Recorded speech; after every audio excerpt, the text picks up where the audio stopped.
So I got the year off to rather a slow start. It's been a very hectic start to the year. Lots going on, not all of it good, but I won't bore you with those details. Yeah, it's been a bit of a strange few weeks, but I thought I'd better come on and at least try and clear the inbox from 2022, show you some finds that I picked up last year. Nearly all of these are from Heightside Records, my local market traders. Well, I say local, they come to town, they're from West Yorkshire, but they come to Lancaster every weekend, so I'll take you through those. Now, the first two records are not from Heightside. The first two records are actually brand new. Now, this first one, I shall show you it. So this is my first showing of 2023. This is Kite by Kirsty MacColl. And I picked this up on Tuesdays. I've changed my working patterns now, and I have to drive and do this drive in the afternoon.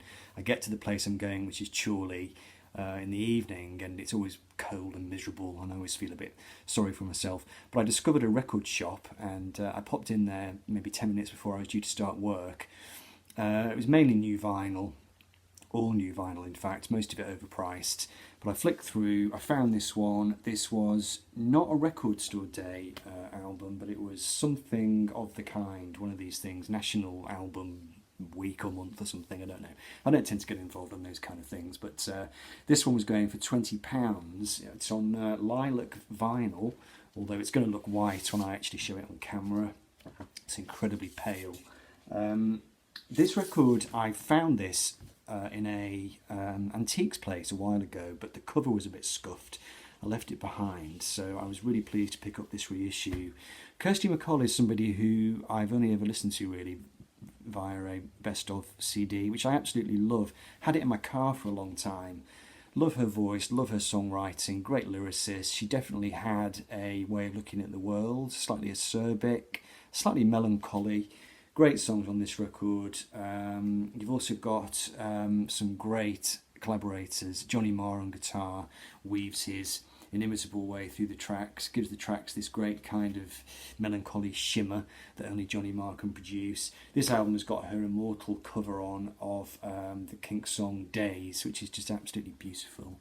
Her voice runs like a mountain stream through that song, and really pleased to get it.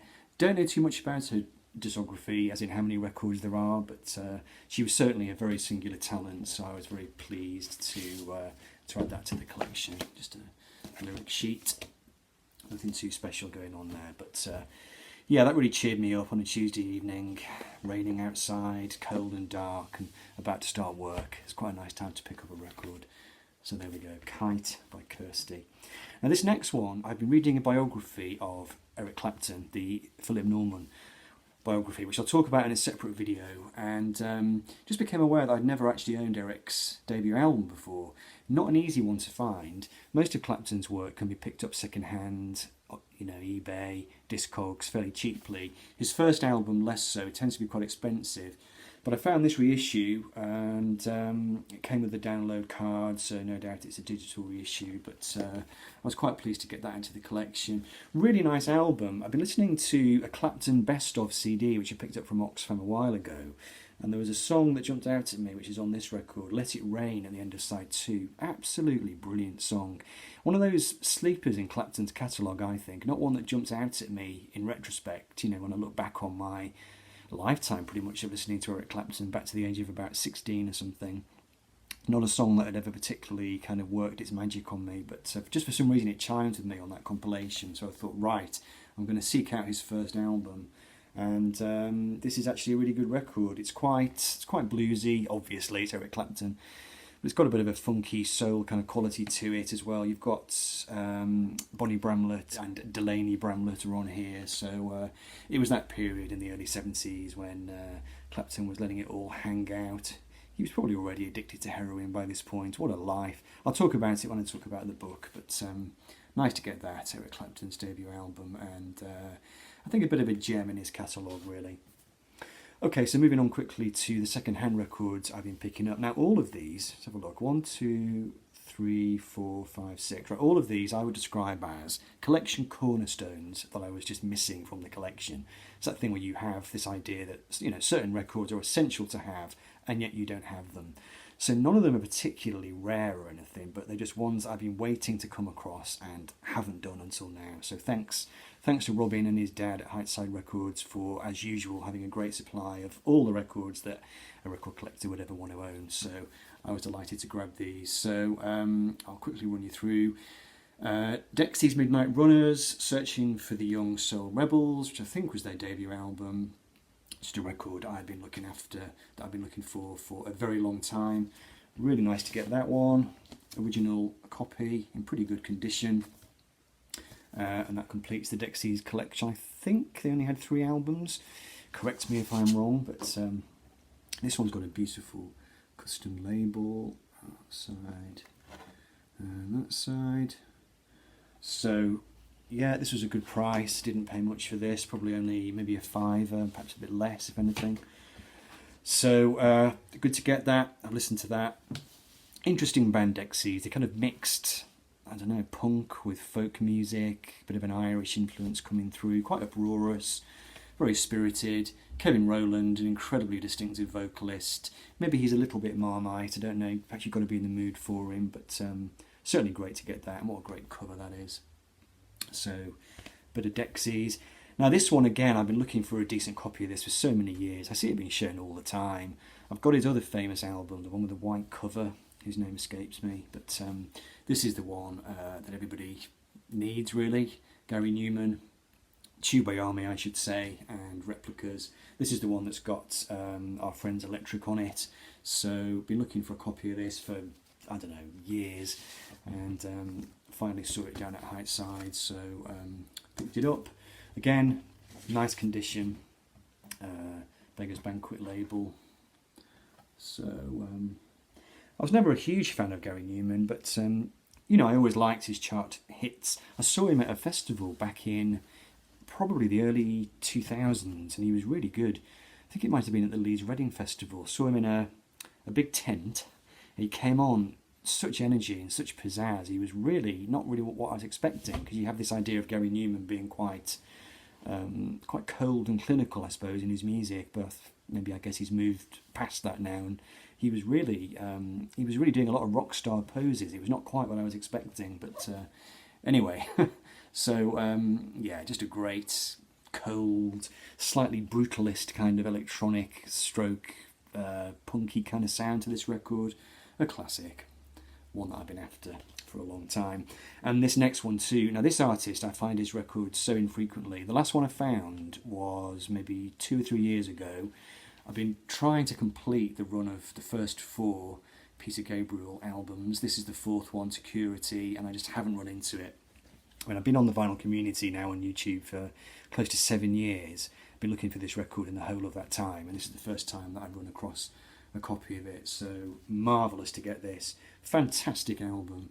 Disturbing imagery, but just some great stuff. He's kind of already touching on world music, African elements. There's certain parts of this record, I think, that are a kind of pre-echo of what he was going to do on So, which is obviously his huge breakthrough album.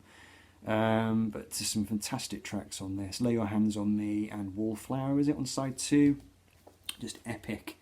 I would describe it as post-punk. I know some people don't like that expression, and it's a bit strange calling Peter Gabriel post-punk, because he was never actually a punk, was he? But the punks, I think, did have a sneaking admiration for him, and he's certainly in the same kind of ballpark as maybe Robert Fripp, and I don't know, he's just got that kind of sensibility to him. He was never really progressive rock, he was always art rock, and yeah, just so great to have that at last.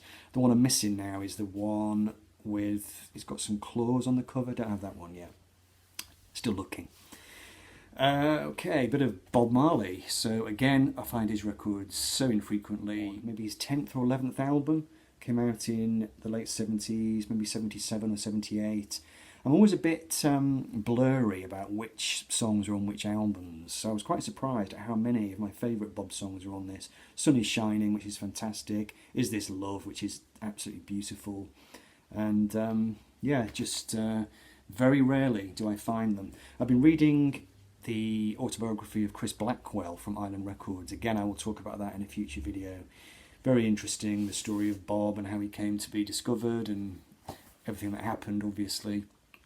And his career tragically cut short, as we know, but this one's on the beautiful deep blue island label. So there we go, Bob Marley and the Wailers. Can't beat a bit of Bob. Right, 2 more. So I've saved I won't say the best 2, but I've saved the big, huge monsters to the end. Extremely famous albums, both of them records that I've never owned on vinyl before. I've got them in this order, so let's go with it. Bob Dylan, The Freewheelin', and this is let me see now, a Portuguese copy. Fabricado y distribuido en Portugal. So it is what it is, a Portuguese copy of, now which album was this? Was it his 3rd record? It's the only one really, the only big famous one of his that I didn't have on vinyl. I did a Bob Dylan video not all that long ago, and I talked about the records and showed the records I've got in my collection. I had to show this one on CD because I didn't have it. Now I do have it, and I think it is one to hear on vinyl actually. It's got a very warm, intimate sound, obviously, just an orange CBS. And I've always thought though the record is kind of really dominated by its standout cuts. You've got Blowing in the Wind, Girl from the North Country, which is beautiful, Masters of War, and A Hard Rain's Gonna Fall on side 1. I mean, they're the big standouts. On side 2, you've got Don't Think Twice, It's All Right, and Bob Dylan's Dream.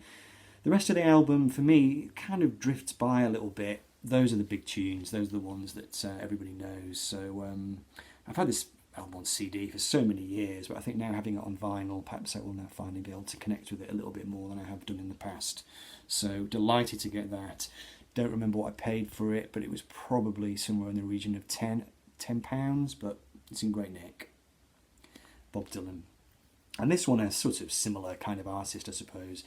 An artist who, again, I've done a collection video on, and again, find his records reasonably, not very frequently. I maybe found 2 or 3 in the last 2 or 3 years, maybe, find 1 on average every year, but so chuffed to find this. I've been talking to my friend Sean Whelan on Facebook. He's got a vinyl channel as well, SW Studio Productions, and he just found a copy of it, and I was really jealous. We were exchanging messages, and I was saying, "Oh, I really want that one." I think it was maybe the next day or a couple of days later down at Heightside. Plucked this out of the box, and this is an 80s reissue, to be fair, but it sounds wonderful. Possibly my favourite Neil song on this, Cinnamon Girl, but it's all good, it's got a very febrile sound, this record. It kind of crackles, it's got a almost skeletal sound. Everything's very laid bare, the guitar tones are just very in your face, and the cover is a real reminder for me as to how you really have to own these things on vinyl. Had this on CD for years, and I never knew that the image was pixelated like that. I'm going to assume it's not just some dodgy pressing I've got and that the picture is pixelated. I've never noticed on the CD that it's pixelated, but it actually turns the cover into something different from what you thought it was when you saw it on the CD. It's actually quite creepy when you look at it closely. But yeah, just great things to find, and another collection cornerstone, one that I was delighted to get. So there we go, Neil Young with Crazy Horse, of course. Ralph Molina, Billy Talbot, David Briggs, Danny Whitten. Right, so that's it. That has not cleared the 2022 inbox. There's still another, maybe at least another half a dozen records to show. Most of them, I think, secondhand, but I'll get to those soon, hopefully. I also want to do a book video roundup as well, so I'll get to that as soon as I can. Hope you all enjoyed the video, and take care. I will see you all soon. Bye for now.